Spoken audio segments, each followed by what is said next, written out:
Lykken Bryghus. Og pilsner var noget, der blev introduceret i Danmark under Jacobsen. Ellers så har man jo brygget overgavet øl, fordi højere temperaturer, så er det nemmere at arbejde med øl. Men så ville han godt lave det, som tyskerne lavede pilsner. Så han var ved at inspirere Carlsberg til at skulle lave og styre det her undergavet øl. Hvis der er nogen, der måske har set den danske tv-serie, der kørte på DR1, der hedder Bryggeren. Og hvis ikke de har, så har jeg stadigvæk på VHS-bånd, så man kan godt låne det. Men der kan man se, hvordan at de hældte øl ud hele tiden, fordi at det ændrer sig smag.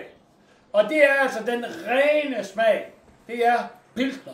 Vores pilsner er pilsner som i gamle dage, at den er meget fyldig. Vi har faktisk haft den her med til en blindsmagning, hvor de nægter at tro på, at det var pilsner, for den smag simpelthen er for meget.